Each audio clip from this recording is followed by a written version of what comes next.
हो, हमारा परिचित व्यक्ति हो तो हम उसे यही कहते हैं कि वहाँ जा रहे हो तो मेरा प्रणाम बोल देना, ये कहते हैं। बांके बिहारी जी के पास जा रहे हो तो मेरा प्रणाम बोल देना। रैदास जी की बड़ी सुंदर कथा है, मैं ज़्यादा विस्तार नहीं करूँगा, टाइम ज़्यादा हो जाएगा। पूर्णिमा का दिन है, सारे पंडित आचार्य स्नान करने के लिए जा रहे हैं। रैदास जी जूते चप्पल सिल रहे हैं। पंडितों ने कहा, अरे रैदास, आज पूर्णिमा है, काशी जैसी नगरी है, गंगा स्नान तो कर लो।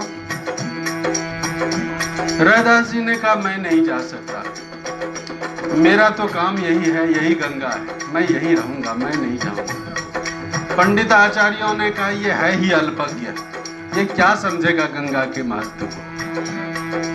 जब वो पंडित आचार्य थोड़े आगे बढ़ गए तो रैदास जी ने कहा कि आचार्य जी सुनो सुनो, लौट के आए, चलोगे?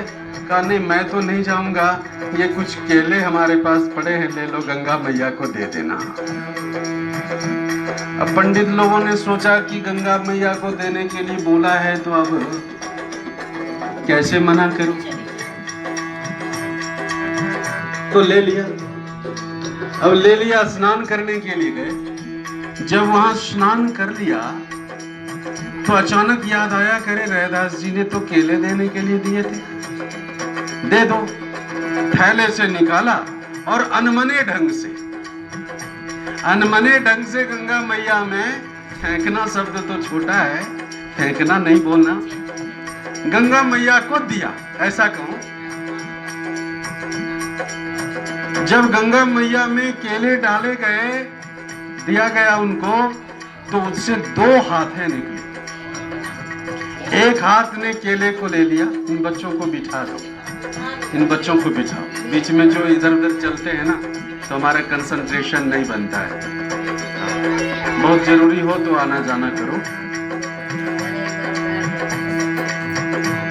तो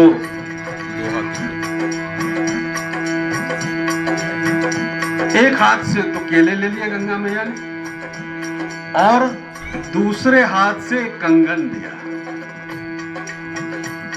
कि रैदास को दे देना उस केले के बदले में।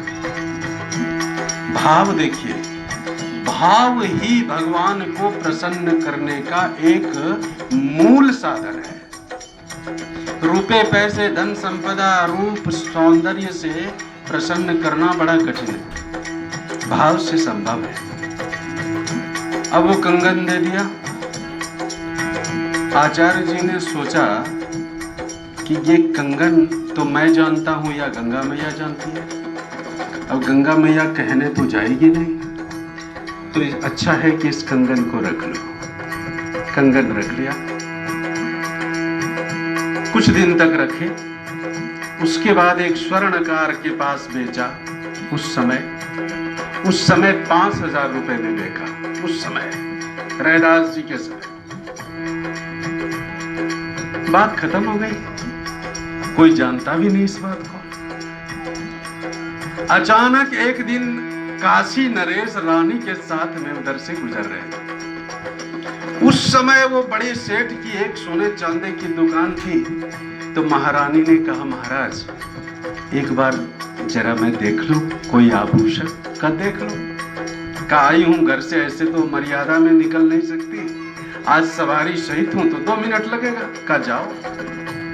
रानी ने देखा, पूछा कि कुछ दिखाओ नई चीज। तो उस सेठ जी ने वही कंगन दिखा दिया, जो स्वर्णकार थे उसने वही कंगन दिखाया। देखते ही महारानी को पसंद आ गया। महारानी ने कहा कि भाई ये कंगन तो मैं लूंगी, लेकिन इसका जोड़ भी चाहिए। का इसका जोड़ तो हमारे पास नहीं है। का तुम झूठ बोल रहे हो, बनाया तुमने तो दूसरा बनाओ। का नहीं, मैंने बनाया नहीं है। बहुत कुछ कहा लेकिन वो तैयार नहीं हुआ, क्योंकि उसका सामर्थ्य नहीं था कंगन बनाने का। राजा के पास उदास आई, महाराज एक कंगन तो मिला लेकिन इसका जोड़ नहीं मिल रहा, एक ही हाथ में कैसे पहनूंगे। महाराज ने कहा, दरबार चलो। दरबार गए। दरबार में जाकर मंत्रियों को तुरंत भेजा कि जाओ उस स्वर्णकार को बुला के लाओ। स्वर्णकार आया, कहा इसका जोड़, कहा मैं नहीं बना सकता। कहा तो तुमने लाया कहाँ से? कहा एक आचार्य ने दिया, पंडित जी ने दी। कहा पंडित जी को बुलाया जाए। पंडित जी को बुलाया गया। पंडित जी ने कहा मुझे गंगा मैया ने दिया, अब गंगा मैया से कैसे मिला जाए? तो कहा गंगा मैया ने कैसे दिया? जब केले की कथा सुनाई, प्रसाद दे देना गंगा मैया को, तो सबने निर्णय लिया कि रैदास जी के पास चलो।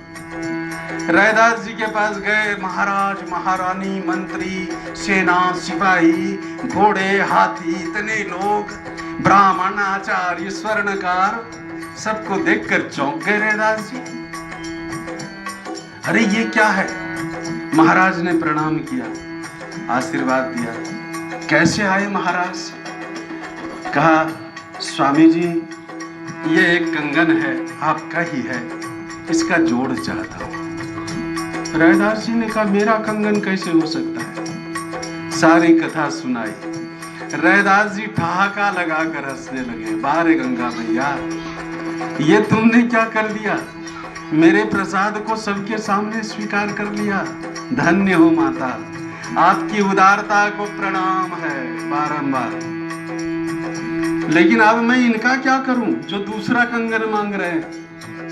राजा रानी दोनों कहते महाराज मुझे तो कंगन चाहिए और आप ही दे सकते। कुछ देर तो देखा, दोनों के चेहरे से जब भाव दिखे तो उस भाव से प्रभावित हो गए, और उस भाव से प्रभावित होकर जिस कठोते में चमड़े धोए जाते थे उसी में हाथ डाला और ऐसे हाथ घुमाकर एक कंगन निकाल दिया और महाराज को दे दिया।